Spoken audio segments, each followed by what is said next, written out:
Olá, gente, tudo bem? Para quem não me conhece ainda, meu nome é Marcela Freire, eu sou professora de Direito Constitucional e nós vamos agora fazer um aulão de revisão para a prova de escrivão da Polícia Federal. Tranquilos? Então vamos lá ver os pontos que geralmente são mais cobrados em prova e que vocês precisam estar atentos na hora de resolver as questões. Bora lá! Eu trouxe algumas questões CESP, que ela vai ser a organizadora do concurso de vocês, e vamos começar a ver logo a primeira questão. Diz a primeira questão que, no que se refere aos direitos e às garantias fundamentais previstos nas normas constitucionais, assinale a opção correta. Gente, cuidado, tá? Primeira coisa, percebam que a prova quer o que está correto. Isso vocês devem prestar atenção, porque também às vezes a questão quer saber se está verdadeiro ou falso, mas às vezes ela quer assertiva verdadeira, tá? Então, marquem o que a questão está querendo. Nesse caso, ela está querendo a questão correta. Vamos lá. Sabe que, na verdade, essa questão ela foi adaptada. Eu passei ela para o esquema VOF. Então, a gente vai dizer se está verdadeiro ou falso. Tranquilos? Bora lá. A assertiva diz: a proteção em face da automação, na forma da lei, é um direito individual fundamental. E aí, minha gente, preste atenção. A Constituição, a questão aqui, ela está querendo falar, ela está querendo saber com relação a esse direito que os trabalhadores têm de proteção em face da automação, tá? Que é justamente o direito que os trabalhadores possuem. São os direitos sociais, um dos direitos sociais que os trabalhadores possuem de não terem seus postos de trabalho substituídos por máquinas, tranquilos? Essa é a proteção em face da automação. Só que o que acontece? O direito de proteção em face da automação, ele está lá no artigo 7º, tá? No artigo 7º, ó, inciso 27. Se está no artigo 7º, minha gente, ele não é um direito individual, ele é um direito social, tranquilos? Então, ele não é um direito individual, e sim um direito social, que está lá no artigo 7º. Então, cuidado, porque, na verdade, a questão aqui, ela está exigindo que você saiba as espécies dos direitos e garantias fundamentais. E aí, ó, rapidinho, eu vou só precisar que vocês guardem o seguinte esquema. Os direitos e garantias fundamentais, eles são gênero, tá? Eles vão desde o artigo 5º da Constituição até o artigo 17, tá? Eles vão do artigo 5º ao artigo 17. Eles são gênero, tá? Dos quais são espécies, a gente tem as espécies, por exemplo, os direitos e deveres individuais e coletivos, os direitos sociais, a nacionalidade e os direitos políticos e os partidos políticos. Então, veja que a questão quis confundir você. Dizer que o direito de proteção em face à automação seria um direito individual. Não é. Ele não é um direito individual, ele é um direito social. Então, a nossa questão de número 1, a assertiva da nossa questão de número 1, ela está falsa. Tranquilos? Ok? Bora lá. Passando para a nossa segunda questão. A segunda questão, também no sentido dos direitos e garantias fundamentais. A questão quer saber se a assertiva está verdadeira ou falsa. Vamos para a assertiva. São considerados brasileiros natos os nascidos na República Federativa do Brasil, mesmo que de pais estrangeiros, desde que estes não estejam a serviço de seu país. Bem, a questão aqui, ela traz um assunto que sempre está caindo em prova, tá? Que é de você saber se essa situação aqui, se esta pessoa que a prova traz é um brasileiro nato ou um brasileiro naturalizado, tá? E para isso, nós vamos precisar ver rapidinho as hipóteses de brasileiros nato.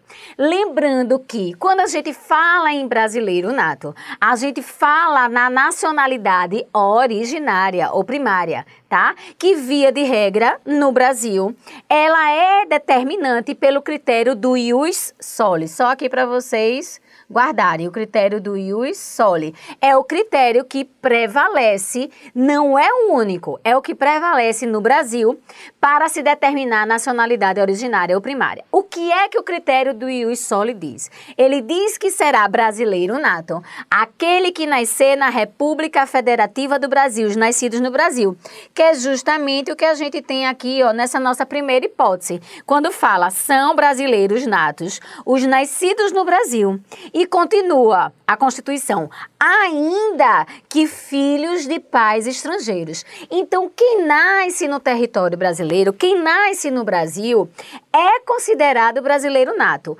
mesmo que seja filho de pais estrangeiros. Só que cuidado, porque essa é a regra geral. E a Constituição, ela traz uma exceção.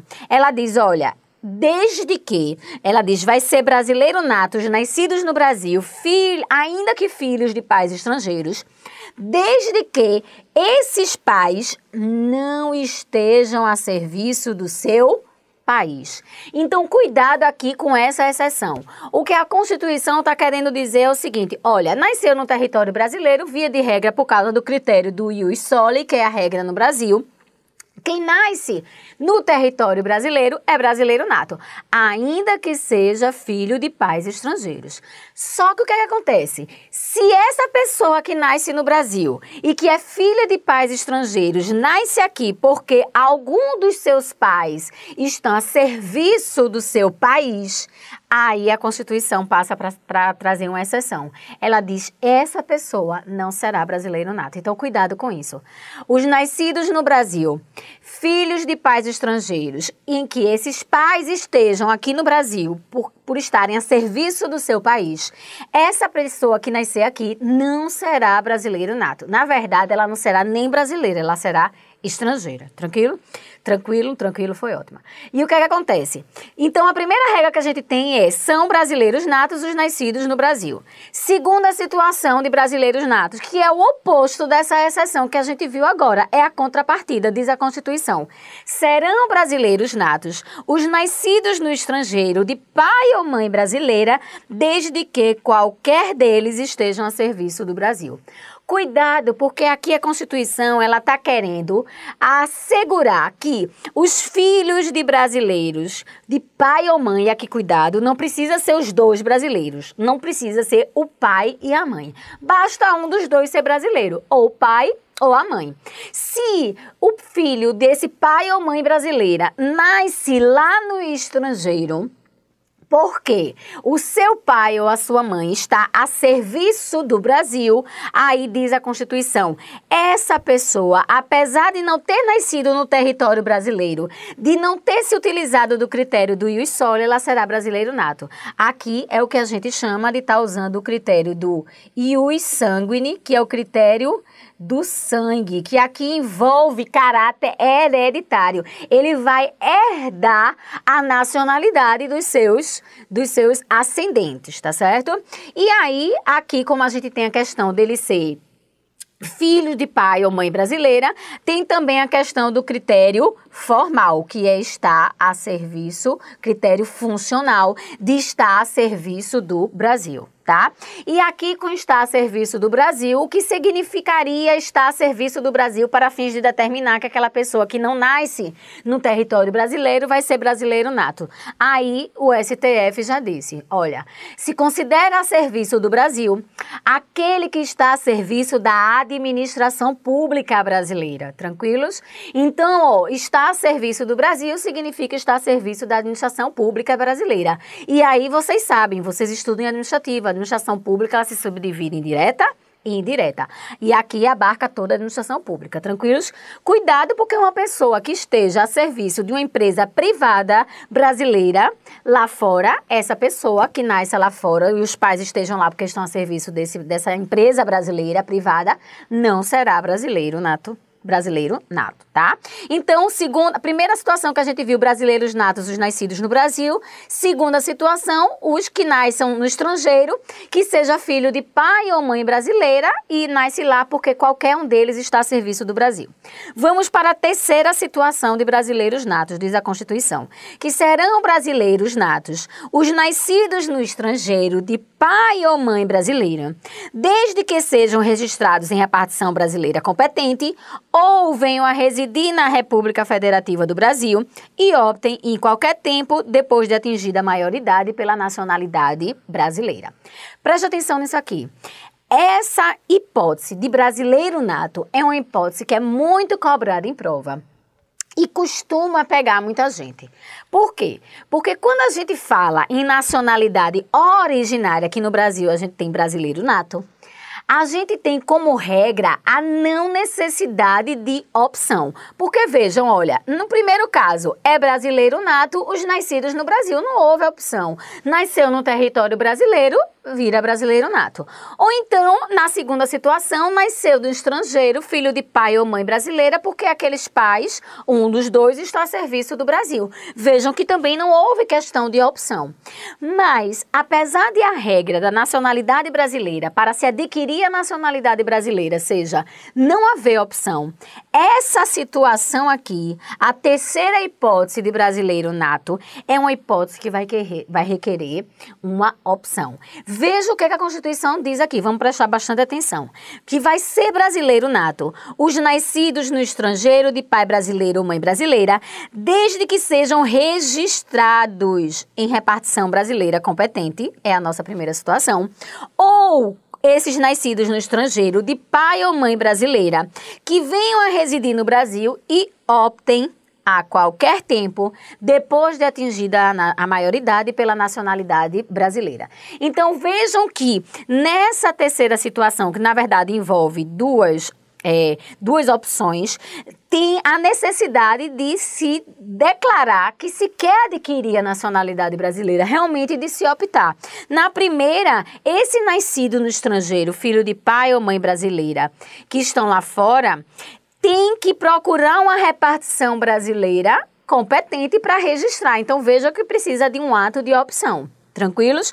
Ou então, esses pais, o pai ou mãe brasileira, do qual o filho nasceu lá fora, não quis tomar a opção pelo filho, já procurar uma repartição brasileira competente e registrar.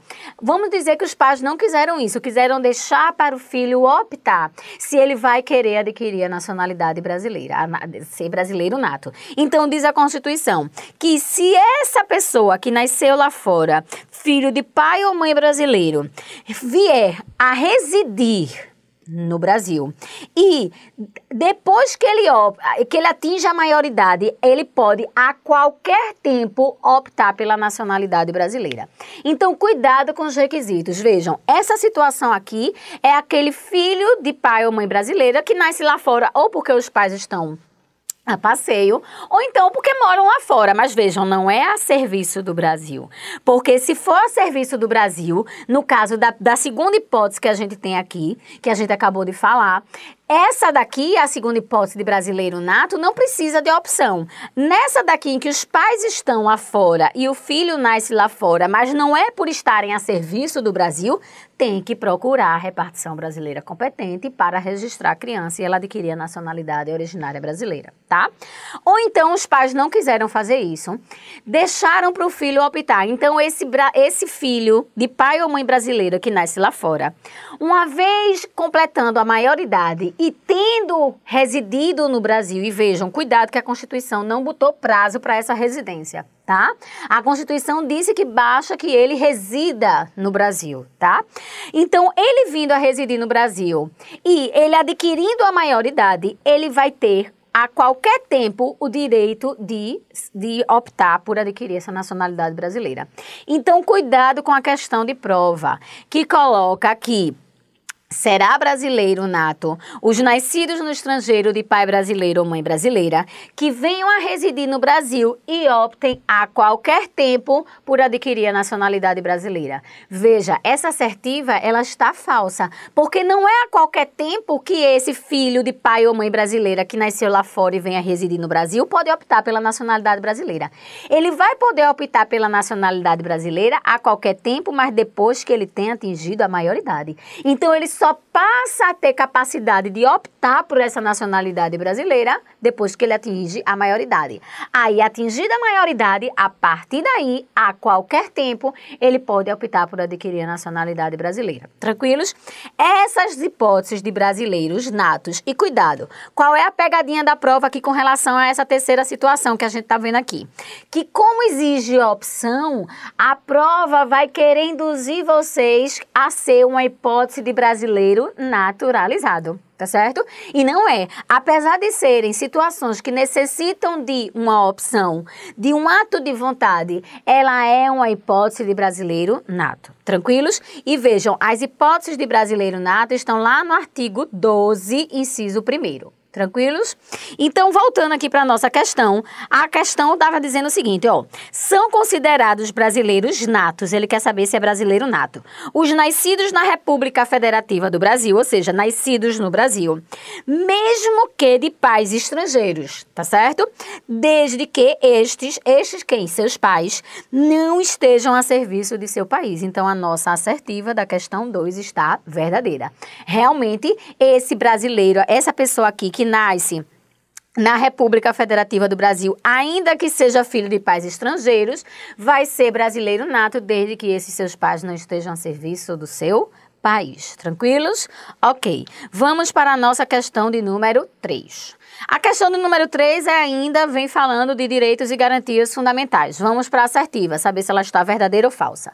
Diz a assertiva: o alistamento eleitoral e o voto são obrigatórios apenas para os homens com idade entre 18 e 70 anos, com exceção dos conscritos e dos estrangeiros. Vejam só, minha gente, essa questão aqui ela já está falando, na verdade, dos direitos políticos, que é uma outra espécie de direitos e garantias fundamentais, tá? Então, o que é que acontece? O que é que a gente precisa lembrar aqui para responder essa questão? Primeiro, que quando a gente fala em direitos políticos, a gente está falando da participação do cidadão na vida política do seu país, tá? Então, quando a gente fala em direitos políticos, a gente estuda a chamada capacidade política. Tá?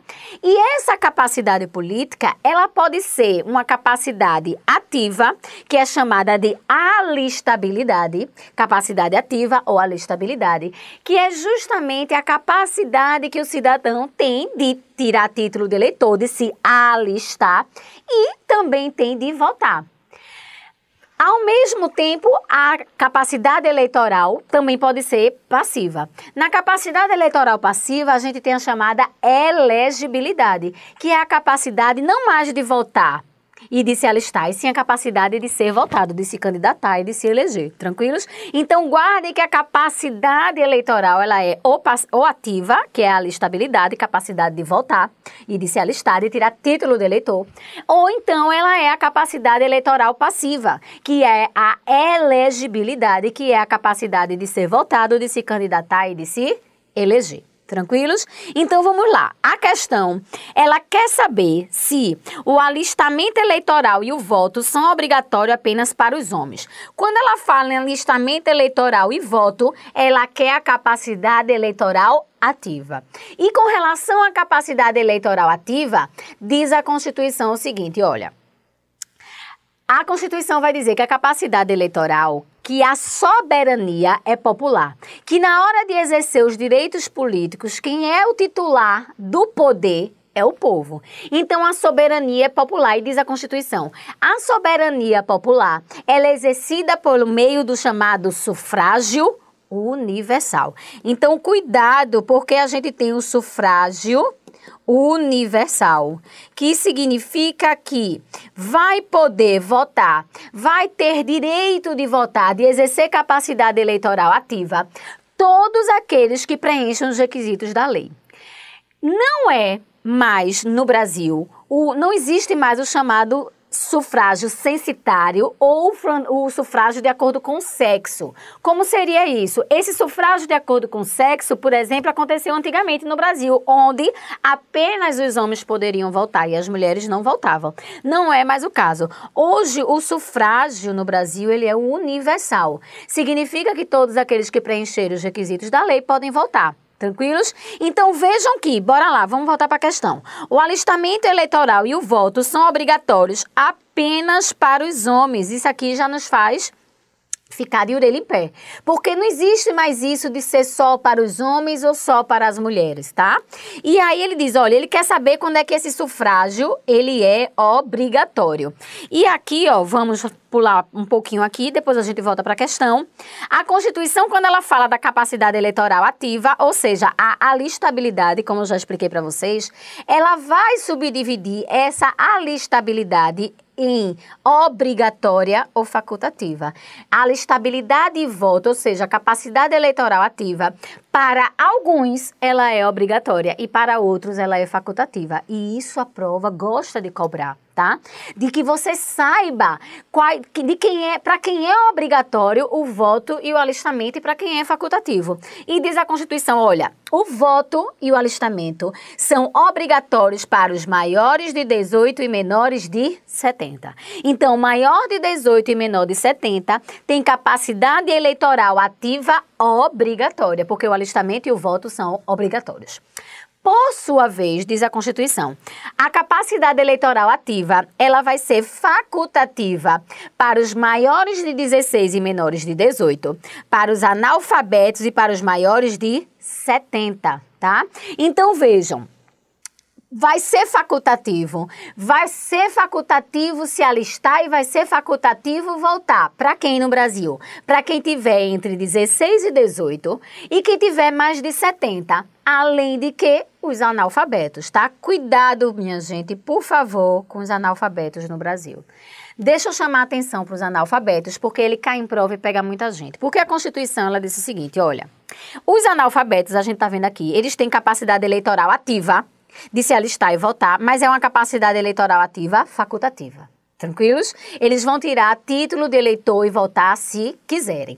Agora, o que é que acontece? Mais na frente, a Constituição diz que os analfabetos, eles são inelegíveis. Quando a Constituição diz que analfabeto é inelegível, a Constituição está dizendo que ele não tem capacidade eleitoral passiva, ele não tem a elegibilidade, que é a capacidade de ser votado, de se candidatar e de se eleger para um cargo político. Então, cuidado com o analfabeto. Ele tem capacidade eleitoral ativa? Tem, só que ela é facultativa. Mas ele não tem capacidade eleitoral passiva. Analfabeto hoje no Brasil não pode se candidatar a cargo político, tranquilos? Então vejam, vamos voltar para a nossa questão para a gente concluí-la. A questão estava dizendo que o alistamento eleitoral e o voto são obrigatórios. Ela quer saber para quem a capacidade eleitoral ativa é obrigatória. Bora lá. Apenas para os homens, a gente já viu que isso não existe mais, já que no Brasil o sufrágio é universal. Mas vamos continuar. Com idade entre 18 e 70, a idade está correta. Se ela não tivesse colocado apenas para os homens e tivesse colocado o alistamento eleitoral e o voto são obrigatórios para os que tenham idade entre 18 e 70, estava correto, tá?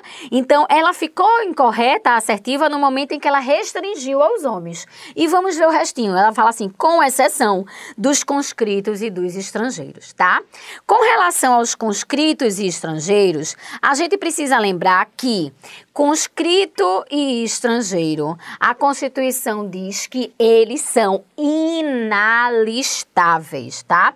Conscrito e estrangeiro, para a Constituição, são inalistáveis. O que significa isso? Dizer que conscrito e estrangeiro no Brasil são inalistáveis. É que eles não têm a capacidade eleitoral ativa. Eles não podem se alistar e tirar título de eleitor. Tranquilos? Então, o conscrito, lembrando que o conscrito ele só é inalistável durante o período do serviço militar obrigatório, tá? E os estrangeiros também, eles não têm capacidade eleitoral ativa no Brasil, eles não tiram título de eleitor e não votam. Então, nossa questão aqui, ela só está errada porque ela restringiu aos homens. Se não tivesse essa restrição aos homens, a assertiva estava verdadeira, mas como ela restringiu e o nosso sufrágio no Brasil, ele é universal, a questão 3, a assertiva 3, está falsa. Bem, vamos resolver então a nossa questão de número 4. Aí é uma questão que ainda vem no assunto direitos e garantias fundamentais. Ela quer saber também se a assertiva está verdadeira ou falsa. Então vamos ler a assertiva. Caso um cidadão inglês, residente domiciliado em Londres, viaje em gozo de férias para Buenos Aires e nesse trajeto faça uma parada de 1 hora em São Paulo para a conexão do voo, tal estada em solo brasileiro, em razão de o cidadão não possuir residência no Brasil, não dará a ele a condição de titular de direitos individuais fundamentais inscritos na Constituição Fundamental de 1988. Minha gente, vamos lá. O que essa questão, ela está querendo saber, na verdade, são os destinatários dos direitos e garantias fundamentais. Ou seja, ela quer saber quem tem direito a exigir esses direitos e garantias fundamentais. E a gente encontra esses destinatários de forma expressa no caput do artigo 5º da Constituição Federal, quando a Constituição diz o seguinte, olha, todos são iguais perante a lei, sem distinção de qualquer natureza, aí aqui ela diz, ó, garantindo-se aos brasileiros e aos estrangeiros residentes no país a inviolabilidade, e aí diz os 5 direitos, vida, liberdade, igualdade, segurança e propriedade. O que a Constituição disse aqui foi o seguinte, olha, vão ser destinatários dos direitos, e aqui eu preciso que vocês prestem atenção para não caírem na prova, porque quando a gente fala em destinatários de direitos e garantias fundamentais, a gente, na verdade, tem que tomar cuidado para distinguir os destinatários dos direitos e os destinatários dos deveres. Tá certo? Quando a gente fala de destinatários de direitos, são aqueles que possuem esses direitos que a Constituição trouxe. Então, disse aqui a Constituição que são destinatários dos direitos os brasileiros e estrangeiros residentes. Não foi isso? A Constituição disse expressamente aqui no caput do artigo 5º que são destinatários dos direitos e garantias fundamentais, os brasileiros, e aqui vejam, ela não fez distinção de brasileiro nato ou naturalizado, e os estrangeiros, agora ela restringiu. Ela disse que só serão destinatários dos direitos e garantias fundamentais os estrangeiros que residirem no país, ou seja, os estrangeiros que residirem no Brasil, tá? Agora, cuidado, porque apesar de ser apenas os estrangeiros residentes no Brasil, que estão expressamente no texto da Constituição como os destinatários dos direitos e garantias fundamentais, o STF e a doutrina são pacíficos em afirmar que os estrangeiros não residentes no país, mas que estão em passagem pelo Brasil, tá certo? Por exemplo, os turistas, não importa quanto tempo eles vão passar, o que importa é estrangeiro no território brasileiro, residente ou não. Diz a Constituição, eles também serão destinatários dos direitos e garantias fundamentais. Tranquilos? Então, vejam, você tem que tomar cuidado como é que a prova vai lhe cobrar. Porque se ela lhe perguntar, de acordo com o que está expresso no artigo 5º ou no texto constitucional, você vai dizer que são destinatários dos direitos apenas os brasileiros e estrangeiros residentes.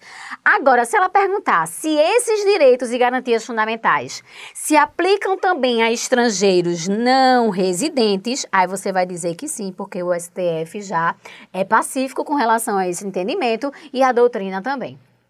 Tranquilos? Então, vamos lá. Então, você vai guardar que são destinatários de direitos e garantias fundamentais pelo texto da Constituição, brasileiros e estrangeiros residentes. Mas lembrando que também se aplicam aos estrangeiros não residentes. Só para a gente concluir esse raciocínio aqui. Quando a gente fala em destinatários dos direitos e garantias fundamentais, a gente também fala de destinatário dos deveres, que serão aqueles que têm que respeitar os direitos e garantias fundamentais, tá? E quando a gente fala em destinatário dos deveres, cuidado, porque a gente hoje tem que esses deveres, que esses direitos, na verdade, e garantias fundamentais, eles têm uma dupla eficácia. A chamada eficácia, a eficácia vertical e a eficácia horizontal. Como assim? Quando a doutrina fala nessas eficácias, ela quer dizer quem tem que respeitar os direitos e garantias fundamentais. Quem tem o dever de respeitar esses direitos. E aí, quando a gente fala em eficácia vertical dos direitos e garantias fundamentais, é dizendo que o Estado é quem tem que respeitar esses direitos e garantias fundamentais. E aí você vai lembrar de quê? Que o Estado, por que é uma eficácia vertical? Porque o Estado ele está em uma situação superior em relação ao indivíduo. Então, essa eficácia se dá de cima para baixo. Por isso que é a eficácia vertical. Então, pela eficácia vertical, é o Estado quem é o destinatário dos deveres, quem tem que respeitar os direitos e garantias fundamentais dos indivíduos. Só que a doutrina evoluiu e, hoje em dia, os direitos e garantias fundamentais têm também uma segunda eficácia, que é a eficácia horizontal. E aqui, nessa eficácia horizontal, é quando se afirma que são destinatários dos deveres, que têm que respeitar os direitos e garantias fundamentais, não só o Estado, mas também os outros indivíduos na relação particular que têm entre si. Então, vejam que hoje em dia, os indivíduos também são destinatários dos direitos, deveres, que é de respeitar os direitos e garantias fundamentais. E como essa relação entre indivíduos é uma relação horizontal, já que todos estão no mesmo patamar, então a gente fala em eficácia horizontal. Então guardem que hoje os direitos e garantias fundamentais, eles não têm apenas eficácia vertical, que é a eficácia de o Estado ter que respeitar os direitos e garantias fundamentais dos indivíduos.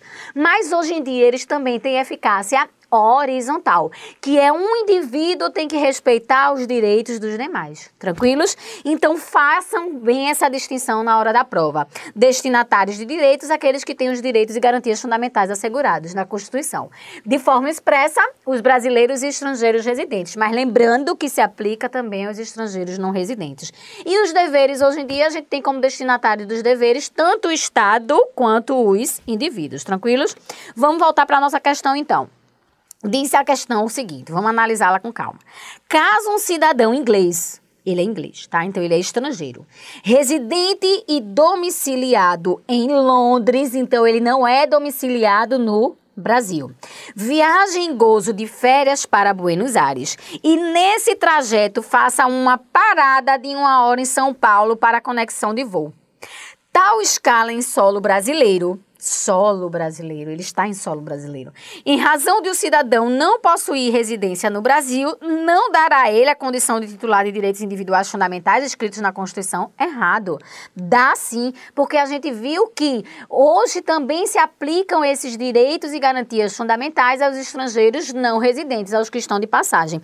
E vejam que a questão não relacionou ao que estava expresso na Constituição. Então, ela quer saber se aplica também aos estrangeiros não residentes. A gente acabou de ver que sim. Então, essa questão, ela está falsa. A assertiva da questão 4, ela é incorreta. Por quê? Porque, justamente, hoje em dia também se aplicam os direitos e garantias fundamentais, ou seja, são destinatários dos direitos e garantias fundamentais também os estrangeiros não residentes. Tranquilos? Ok? Vamos lá, então, para a nossa questão de número 5.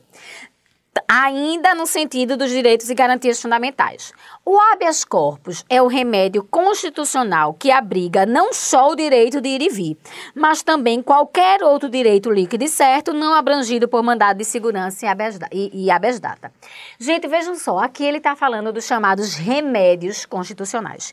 E com relação aos remédios constitucionais, vocês precisam lembrar que eles são espécies de garantias, porque veja, qual é o título? Direitos e garantias fundamentais. Então, nós conquistamos ao longo da evolução social, ao longo da história do homem, nós não conquistamos apenas direitos, nós conquistamos também garantias, que são os instrumentos por meio dos quais a gente consegue assegurar, como o próprio nome diz, garantir esses nossos direitos. E a gente precisa saber direitinho quais são esses remédios constitucionais que estão no texto da Constituição e qual é a hipótese de cabimento de cada um. Então, eu preciso que vocês guardem bem esse quadrinho que eu coloquei aqui, que são remédios constitucionais. A gente tem habeas corpus, mandado de segurança, mandado de injunção, habeas data e a ação popular. Vocês vão lembrar que o habeas corpus é a garantia, é o remédio quando você quiser resguardar o direito de liberdade de locomoção. Então, falou em coação, violência, liberdade de locomoção, o que chama de direito de ir e vir, o remédio que você vai ter direito de entrar com ele para garantir o seu direito é o habeas corpus. Então, liberdade de locomoção, você vai ligar a habeas corpus. Mas a gente também tem o habeas data. O habeas data, ele é o remédio constitucional para a situação de assegurar o chamado direito de informação e de retificação de dados. Cuidado com isso, tá? Você quer assegurar o conhecimento de uma informação relativa à sua pessoa. Cuidado com isso. O direito de informação que você consegue resguardar, assegurar por meio do habeas datas, é o direito de informação que trata com relação a informações relativas à sua pessoa. São informações pessoais. Por quê? Porque isso aqui eu preciso que vocês guardem, porque isso aqui pode cair em prova, dizendo que você quer assegurar o conhecimento de informações do seu interesse. Mas vejam, informações do seu interesse não necessariamente são informações relativas à sua pessoa. Informação com relação a uma empresa que você queira comprar, por exemplo, são informações relativas, são informações do seu interesse, mas não são relativas à sua pessoa. Então, nesse habeas data, você só tem direito de assegurar o acesso à informação se for informação relativa à sua pessoa. Se for, por exemplo, nessa situação que eu falei, de você querer informação que é de seu interesse, mas não é relativa à sua pessoa, não há que se falar em habeas data. Cuidado com isso. Nesse caso, a gente usa o chamado mandado de segurança. Por que mandado de segurança? Porque você tem o direito líquido e certo de obter essa informação, que é do seu interesse. Tranquilos? Então, cuidado aí com essa questão da informação. Se a informação for pessoal, se a informação que você quer obter é pessoal, você entra com o habeas corpus, ou com o habeas data. Se a informação não é pessoal, mas é de seu interesse, você tem que entrar com o mandado de segurança. Tranquilos? Cuidado com a questão de prova. E aí, então, a gente tem o mandado de segurança para proteger, diz a Constituição, direito líquido e certo não amparado por habeas corpus ou habeas data. Cuidado, porque o mandado de segurança, quando a Constituição diz que você vai poder se utilizar do remédio do mandado de segurança para garantir, para proteger direito líquido e certo não amparado por habeas corpus ou habeas data, ela está dizendo, olha, você primeiro vai ver se é situação de habeas corpus, e aí você vai lembrar, habeas corpus é quando? Liberdade de locomoção. Ou então, você vai ver se é situação de habeas data. Quando é situação de habeas data, informação ou retificação de dados. Lembrando que retificação é correção de dados, tá certo? Então, se não for situação de habeas corpus nem de habeas data, diz a Constituição, você vai para o mandado de segurança. Então, o mandado de segurança, ele tem o chamado caráter residual, tá certo? Então, falou em proteger direito líquido e certo não amparado por habeas corpus ou habeas data, você vai para o mandado de segurança. Mas, a gente também tem o chamado mandado de injunção. Não confundam o mandado de segurança com o mandado de injunção. O mandado de segurança, você vai usar ele como remédio toda vez que faltar uma norma regulamentadora. Quando faltar uma norma regulamentadora que torne inviável o exercício de direitos ou liberdades constitucionais, você vai se usar do remédio do mandado de injunção. Quando é que isso acontece? Por exemplo, quando a Constituição ela traz um direito e diz que aquele direito vai ser exercido nos termos da lei, conforme definido em lei. Ele deixa a regulamentação desse direito para uma norma. Só que essa norma, essa lei regulamentadora não vem. O Poder Legislativo fica omisso. E aí, você vai ficar sem poder exercer seu direito que a Constituição lhe atribuiu? Não. Você vai entrar com o remédio do mandado de injunção para que você possa exercer esse direito, essa liberdade constitucional que está se tornando inviável por estar faltando uma norma regulamentadora. Então, falou em falta de norma regulamentadora, você vai ligar ao remédio do mandado de injunção. E, por fim, o último remédio que a gente tem é a ação popular. Com relação à ação popular, a gente tem que, a Constituição diz que qualquer cidadão, cuidado com isso, tá? Qualquer cidadão é parte legítima para propor ação popular. Minha gente, a prova adora colocar aqui a parte legítima para propor ação popular é qualquer pessoa. Não, não é qualquer pessoa, é qualquer cidadão. Nem toda pessoa é cidadão. Cidadão, no Brasil, é aquele que está em pleno gozo dos seus direitos políticos, tranquilos? Então, cuidado que o titular da ação popular é qualquer cidadão e não qualquer pessoa. Aí diz a Constituição, qualquer cidadão é parte legítima para propor ação popular quando essa pessoa, esse cidadão, visar a anular um ato lesivo ao patrimônio público, a patrimônio de entidade que o Estado participe, a moralidade administrativa, ao meio ambiente, ao patrimônio histórico e cultural. Ou seja, vai se poder entrar com a ação popular, com o remédio da ação popular, esse cidadão que queira anular um ato lesivo ao interesse público no geral, tranquilos? Então, você sabe de um ato foi praticado e esse ato, ele é um ato lesivo a esse interesse público. Então, você vai entrar com o remédio da ação popular. Tranquilos? Então, visto quais são os remédios que a Constituição traz, vamos voltar para a nossa questão para ver se ela está verdadeira ou falsa.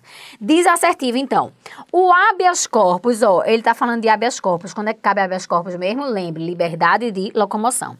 O habeas corpus é o remédio constitucional que abriga não só o direito de ir e vir, aqui está certo, direito de ir e vir.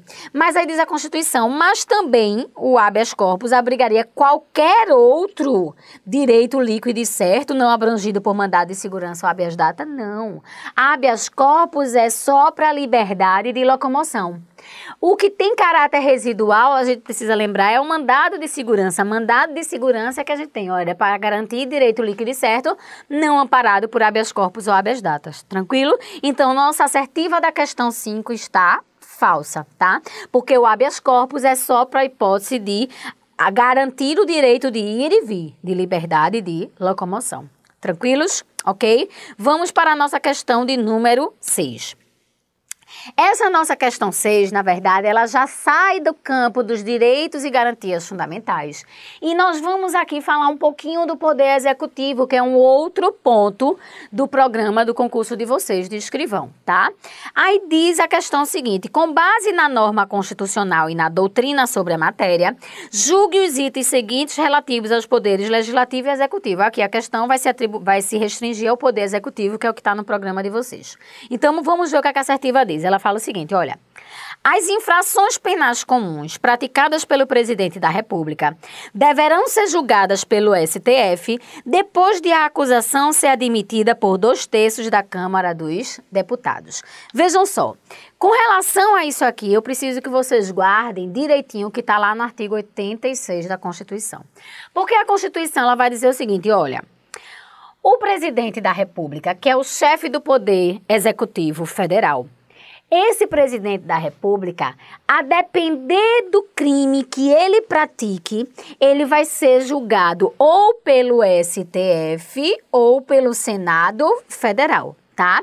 Então, vejam, a Constituição ela vai dizer o seguinte, se o presidente praticar um crime comum, esse presidente, ele vai ser julgado no STF, ou seja, no próprio Poder Judiciário. Mas, diz a Constituição, se o crime que o presidente está sendo processado é um crime de responsabilidade, tá? Aí, nessa situação, os crimes de responsabilidade, o presidente será julgado pelo Senado e não pelo STF. Então, minha gente, vocês têm que saber quem é o órgão competente para julgar o presidente em cada situação. Guardem, se for crime comum, o órgão competente é o STF, que é o órgão de cúpula do Poder Judiciário. Se for crime de responsabilidade, ele é julgado pelo Legislativo. Agora, vejam, é o Senado Federal quem julga, porque o Senado Federal é a casa do Congresso que é responsável pelo julgamento de pessoas. Então, se for um crime de responsabilidade, ele vai para o Senado Federal e não para o STF, tá? Agora, vejam, além de saber quem é que vai julgar o presidente em cada situação, você precisa saber do pré-requisito, diz a Constituição, que o presidente só vai ser julgado pelo STF no caso de crime comum e pelo Senado Federal no caso de crime de responsabilidade, se a acusação que está sendo colocada contra ele tiver sido admitida, ou seja, aprovada por 2/3 da Câmara dos Deputados. Então, vejam que a Constituição traz um pré-requisito de que antes mesmo de ser julgado lá no STF ou no Senado Federal, para que haja esse julgamento, precisa que a acusação contra o presidente da República seja admitida, ou seja, aprovada pelo quórum de 2/3 dos membros da Câmara dos Deputados. Então, gente, cuidado. Vamos separar direitinho qual é cada casa aqui que é responsável, que tem competência em cada situação. Vejam, sempre vejam que tanto no crime comum como no crime de responsabilidade, antes do presidente ser julgado, vai precisar que sua acusação seja admitida por 2/3 da Câmara dos Deputados. É a Câmara dos Deputados quem aprova, porque a gente tem que guardar que a Câmara representa o povo. Então, o povo é quem tem que admitir ou não que o seu representante seja julgado. Então, 2/3 da Câmara é o necessário para admitir o julgamento do presidente. E se o presidente praticou crime comum, vai para o STF. Se ele praticou crime de responsabilidade, vai para o Senado Federal. Então, vamos voltar para a questão 6. As infrações penais comuns praticadas pelo presidente da República, comuns, tá? Deverão ser julgadas pelo STF. Tranquilo até aqui, né? Comum, STF. Ok. Depois de a acusação ser admitida por 2/3 da Câmara dos Deputados. Então, a nossa assertiva da questão 6 está verdadeira. Tranquilos? E, por fim, ainda aqui no Poder Executivo, para a gente terminar, a questão agora vai falar de um outro ponto do Poder Executivo, que é a chamada vacância. Tá? A vacância dos cargos do presidente e de vice. Diz a questão, olha, em caso de vacância dos cargos de presidente e vice-presidente da República, nos 3 primeiros anos do mandato, deve-se convocar a eleição popular direta a ser realizada 90 dias depois de aberta a última vaga, assegurando-se aos eleitos um mandato de 4 anos, permitida a reeleição para um único período subsequente. Vejam só, isso aqui vocês vão guardar o seguinte. A Constituição, ela se preocupa na situação dos cargos de presidente e vice ficarem vagos. E diz a Constituição, olha, quando esses cargos ficarem vagos, vai se haver necessidade de nova eleição para que venha o que vai ficar no lugar desses que vagaram os cargos. Só que o que é que acontece? Percebam, aqui, minha gente, é a vacância dos dois, tá? Porque só lembrando que se vagar o cargo de presidente, você chama o vice. Se o cargo de vice ficar vago por um certo tempinho ou o vice não puder, você vai para o presidente da Câmara dos Deputados, depois do Senado Federal e, por fim, do STF, tá? Então, o que é que acontece? Vejam, a Constituição ela se preocupa em que momento vai dar essa vacância. Se vagar presidente e vice, como é que vai acontecer? Vai haver eleição direta? Vai haver eleição indireta? A Constituição divide isso de acordo com o momento em que se dá essa vacância. Porque vocês vão guardar que o cargo de presidente e vice tem mandato de 4 anos. Aí diz a Constituição, se essa vacância acontecer nos 2 primeiros anos do mandato, você, então, vai fazer uma eleição direta, ou seja, com participação popular. E, para isso, vai ter um prazo de 90 dias de aberta a última vaga. Então, veja, como a eleição direta é a eleição da população diretamente, é uma eleição grande, então você precisa de um prazo maior, que é 90 dias. Mas, diz a Constituição, se a vacância acontecer nos 2 últimos anos do mandato, aí a Constituição fala na chamada eleição indireta pelo Congresso. Vejam, nesse caso da vacância dos cargos de presidente e vice acontecer nos 2 últimos anos do mandato, não vai ser eleição direta pelo povo, e sim eleição indireta. O povo não vai votar, quem vai votar são os seus representantes lá do Congresso. E como eles já estão reunidos lá normalmente, o prazo é menorzinho, 30 dias. Então, guardem essa diferença. Se a vacância for nos 2 primeiros anos, a eleição tem que ser direta e no prazo de 90 dias. Se a vacância for nos 2 últimos anos, a eleição ela é indireta pelo Congresso e o prazo é de 30. Então, vamos voltar aqui para a nossa questão, para a gente concluir.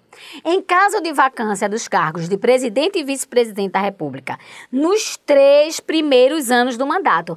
3 primeiros anos, na verdade, já entrou nos 2 últimos anos do mandato, não é isso? E se for nos 2 últimos anos, é a hipótese de eleição indireta pelo Congresso. Vamos ver. Então, deve-se convocar eleição popular direta. Não, né, gente? A ser realizada em 90 dias, não, vai ser eleição indireta pelo Congresso e no prazo de, 30 dias e não 90. Depois de aberta a última vaga, assegurando-se aos eleitos um mandato de 4 anos, permitida a reeleição para um único período subsequente. Então, a nossa assertiva de número 7 está falsa. Ok, minha gente?